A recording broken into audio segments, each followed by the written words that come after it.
Assalamualaikum warahmatullahi wabarakatuh. Selamat bertemu dengan saya Sulistianingsih SPD MPD, guru SMA Negeri 2 Salatiga. Kali ini akan memberikan pembelajaran biologi materi reproduksi generatif pada tumbuhan berbiji. Tumbuhan merupakan makhluk hidup yang akan terus beregenerasi seperti halnya hewan dan manusia. Untuk mempertahankan keturunannya dan untuk membentuk spesies baru, tumbuhan akan melakukan reproduksi. Adapun jenis reproduksi pada tumbuhan sendiri terbagi menjadi dua macam, yaitu reproduksi secara vegetatif dan reproduksi secara generatif. Dan pada kesempatan kali ini kita akan membahas tentang reproduksi generatif tumbuhan berbiji. Adapun tujuan pembelajaran kali ini hanya saya batasi tentang 1. Pengertian reproduksi dan organ reproduksi pada tumbuhan. Yang kedua, proses penyerbukan pada tumbuhan. Baiklah, kita mulai dari yang pertama, yaitu pengertian reproduksi generatif. Reproduksi generatif atau seksual adalah terjadinya individu baru yang didahului dengan peleburan dua sel gamet, yaitu sel gamet jantan dan sel gamet betina. Pada tumbuhan berbiji, sebelum terjadi peleburan sel gamet atau pembuahan, pasti didahului adanya proses penyerbukan yang disebut polinasi. Berikutnya, organ reproduksi generatif tumbuhan berbiji. Organ reproduksi generatif tumbuhan berbiji adalah bunga. Bunga yang tampak pada gambar tersebut adalah bunga lengkap, yaitu bunga pada tumbuhan berbiji tertutup. Kita lihat bagian-bagian bunga. Terdiri dari 1 tangkai bunga, dasar bunga, kelopak bunga, bakal biji, tangkai putih, kepala putih, benang sari, kepala sari, dan mahkota bunga. Adapun organ reproduksi generatif pada tumbuhan berbiji pada bunga ini adalah benang sari dan putih.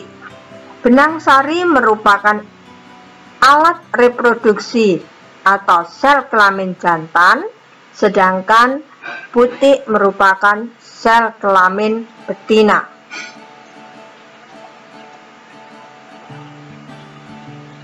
Berikutnya penyerbukan. Penyerbukan adalah sampainya serbuk sari pada tempat tujuan. Pada tumbuhan Gymnospermae, tujuan serbuk sari adalah pada tetes penyerbukan. Sedangkan pada tumbuhan Angiospermae, tujuan serbuk sari adalah pada putih. Sekarang, macam-macam penyerbukan. A. Berdasarkan penyebab sampainya serbuk sari pada tujuan, dibagi menjadi 4. Yang pertama, anemogami. Anemogami adalah penyerbukan yang disebabkan oleh angin atau penyerbukan dengan perantara angin. Contohnya di sini adalah tanaman jagung.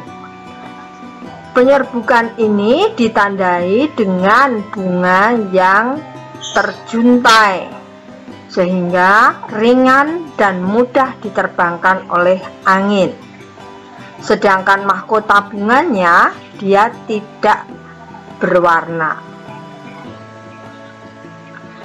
Yang kedua, zoidiogami atau penyerbukan yang dibantu oleh hewan.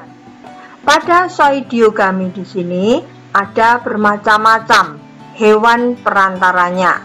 Yang pertama adalah ornitogami, penyerbukan dengan bantuan burung. Ini terjadi pada tumbuhan yang bunganya mengandung madu. Burung yang perantara ini adalah burung penghisap madu, di mana burung tersebut memiliki paruh yang panjang. Yang kedua, entomogami. Entomogami adalah penyerbukan yang dibantu oleh perantara hewan serangga. Biasanya ditandai oleh bunga yang berwarna-warni atau mahkotanya sangat menyolok sehingga serangga tertarik untuk mendatanginya. Yang ketiga adalah chiropterogami, adalah penyerbukan dengan bantuan kelelawar. Biasanya ini terjadi pada tumbuhan yang bunganya selalu mekar pada malam hari. Yang keempat, malakogami, penyerbukan dengan bantuan hewan siput. Biasanya ini adalah terjadi pada tumbuhan yang sering didekati oleh siput.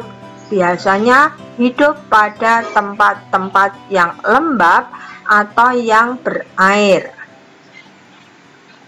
Berikutnya, macam penyerbukan hidrogami adalah penyerbukan dengan bantuan air. Pada umumnya terjadi pada tanaman yang hidup di air. Contohnya hidrilla dan bunga teratai.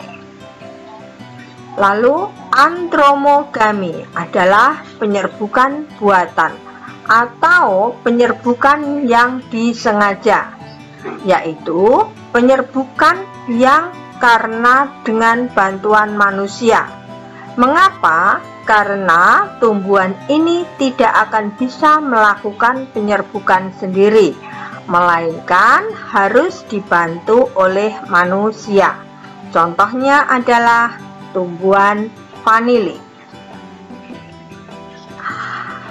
Berdasarkan asal serbuk sari, penyerbukan dibagi menjadi 4. Yang pertama, autogami atau penyerbukan sendiri. Autogami atau penyerbukan sendiri adalah penyerbukan yang terjadi benang sari jatuh ke kepala putik bunga itu sendiri. Jadi dalam satu bunga terjadi penyerbukan sendiri. Yang kedua, geitonogami atau penyerbukan tetangga. Penyerbukan tetangga terjadi pada tumbuhan yang bunganya berbeda.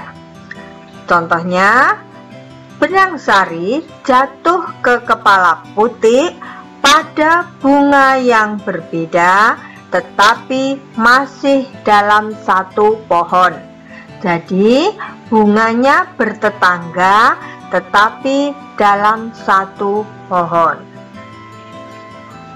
Yang ketiga adalah allogami atau penyerbukan silang. Penyerbukan silang terjadi bila benang sari jatuh ke kepala putik bunga lain di tanaman yang berbeda. Contoh, benang sari mawar merah tumbuhan A jatuh ke kepala putik tumbuhan B. sama-sama mawar merah. Yang keempat, bastar. Bastar adalah penyerbukan yang terjadi pada tumbuhan yang berbeda dan varietas berbeda, tetapi masih dalam satu spesies. Contohnya, benang sari mawar merah jatuh ke kepala putih mawar putih. Terjadinya penyerbukan belum memberi jaminan akan terjadinya pembuahan. Karena apa? Karena buluh serbuk sari yang berasal dari serbuk sari dalam perkembangan selanjutnya belum tentu dapat mencapai sel telur yang letaknya di dalam bakal buah jauh dari kepala putih, atau masaknya sel kelamin tersebut tidak terjadi secara bersamaan sehingga belum tentu terjadi pembuahan. Terima kasih. Inilah materi reproduksi tumbuhan yang saya sampaikan. Selamat bertemu kembali nanti di materi reproduksi tumbuhan pada pokok bahasan pembuahan. Wassalamualaikum warahmatullahi wabarakatuh.